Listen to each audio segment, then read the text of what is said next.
Join me today as we dive into boxes upon boxes of Leo, a local buddy slash reseller in the area who has acquired one of the biggest death piles that I've ever seen, and I do not blame him. We're gonna have some fun today, kind of getting a sneak peek at what's inside these totes and boxes. You will be seeing a video upcoming in the future where we do a little bit more of a deep dive. I'm actually here today to make a purchase. You will see that upcoming here. And we're also going to be hanging out with some friends and making a trade. Zach, Z2 Gaming, you've seen him on the channel. Stay tuned, we have a lot to dive into. But for now, let's jump into Leo's basement and see what we can find inside some of these hidden boxes.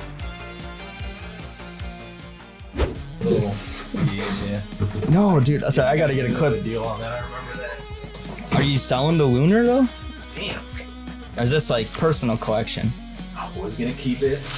Hey, I'm leaving it up to you, dude. What? I don't really want to touch this, but I just want to freaking show because it's bubble wrap for a reason. Just a sealed Pokemon mystery dungeon for you all. Put that back in the wrap.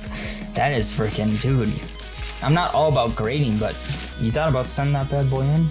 Yeah, before I sold the GameCube double pack that was sealed. This Punisher, are these ones sealed too? Those are sealed, yeah. Kind of figured with the bubble wrap, yeah, A crazy. lot of those are just really shitty boxes. But Yeah, I mean, dude, I get like people being like condition collectors, but at the same time, dude, it's cardboard from like the 80s, 90s, man. It's like, I just like to display it. yeah, you get what you get, you know? No, dude, I just wanted to show a little glimpse, so hopefully we'll be coming back and buying some more stuff. That Doom box is destroyed, but I got it for a Dude, I don't even care, it is cool. Now, as you can see, Leo has a pile of games, and I know you guys are going to want to see pretty much all the good items, or let alone the individual items in the games that he has here. But as I mentioned, this is just a little bit of a teaser for now. There will be a future video actually where we deep dive into all these boxes that Leo has to offer.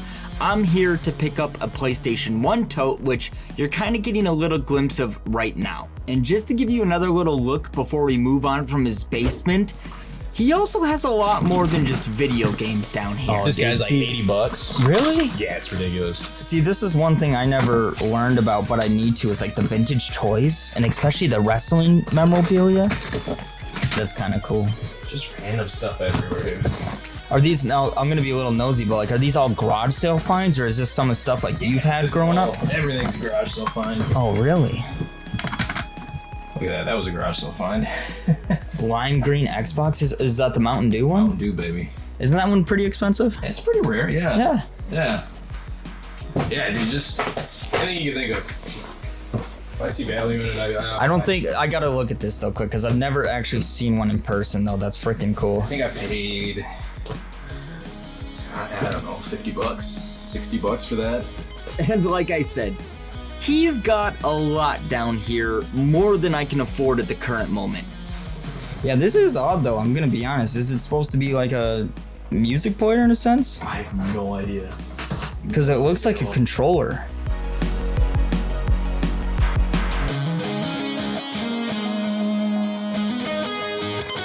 It's like, These would be cool little, like, I call them kind of like displays, or, you know, shelf filler, kind of fill it up. Fire Emblem. Is that for the Super Famicom? Famicom, yeah. Pretty cool, man. Atlas on that one too. Yeah. That's probably pretty spendy, isn't it? You'd be surprised, man. They're not that crazy. So we ended up paying about 800 bucks for this tote of PlayStation 1 games. I just want to show off some of the decent titles like Suikoden. I've had this a few times actually. First time ever owning this, it's Ogre Battle Limited Edition for the PlayStation 1. I had no idea that this was originally developed actually back in 1993 by Quest Corporation for the Super NES or the Super Nintendo, and then later it was ported to the Sega Saturn in the PlayStation with enhancements made to the original gameplay. It was later released for the Virtual Console and even mobile phones. A successor, Tactics Ogre, was released in 1995 for the Super Nintendo as well. Another noteworthy game from the tote is Vagrant Story. Not only is it an amazing game, but the artwork is stunning, and it's unique in its own way that the game features no shops and no player interaction with other characters. Instead, the game focuses on weapon creation, modification, and elements of puzzle solving and strategy. The game has also been noted critically from gaming magazines and websites as one of the greatest games ever made. In just a couple more I want to show you. There's too many games to go over, but Dragon Valor is another cool, interesting title that I don't see very often. I think Vagrant Story is still a little bit more cool, but I wanted to show you as well. And Castlevania, I've had this so many times while I'm out hunting and finding games, believe it or not. And this is actually going to transition us into our next segment because Zach from Z-Squared Gaming does not have this game in his collection at the moment. So we're gonna be heading over to his place to make a trade. And you're about to find out though that I'm not necessarily trading for anything good. I actually just wanna help out a friend getting something that he needs in his collection. And as long as I get about similar or close to value with whatever he decides to offer me, I am gonna be more than content with it. So let's head on over to Zach's and see what we can do. A quick little snippet continuing off of the PS1 pickup. We are in Zach's game room. He has a channel, Z-Squared Gaming. If you haven't checked it out, please do. The pop-up will be on screen.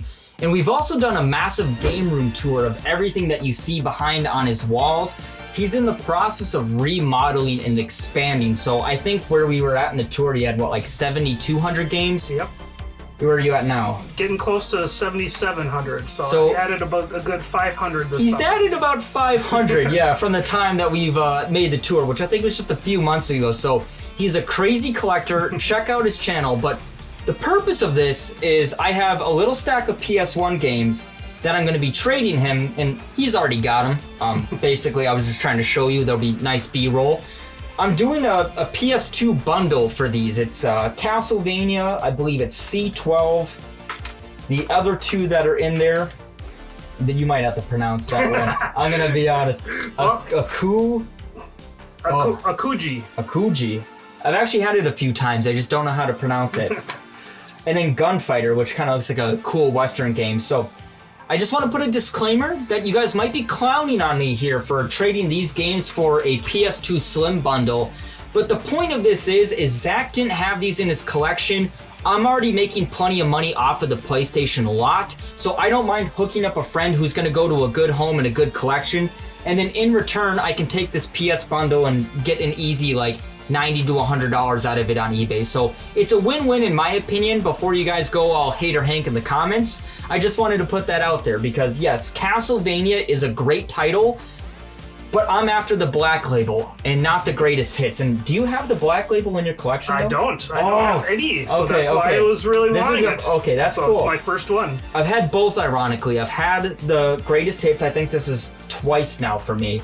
And I've had the Black Label once, which I believe is a little more harder to come by, a little more expensive, so I have to rack up the PS1 budget for that. That's in a different video. The series is also on the channel, but... Alright, and I'm, as Dylan was saying, I am giving him a Slim, with of course a controller, all the cords and everything, so I'll actually just give that to you. And then I am throwing in a couple of games. We're making it a bundle deal? We're making a bundle for him to throw it up on eBay. So I got God of War 2 and then Ace Combat 5, The Unsung War. So. And once again, I do not mean to repeat myself, but I agreed to this trade, okay? He gets games for his collection. I get to recoup some money on eBay because there's a handful of games from the lot that you'll be seeing later in this video that I'm keeping.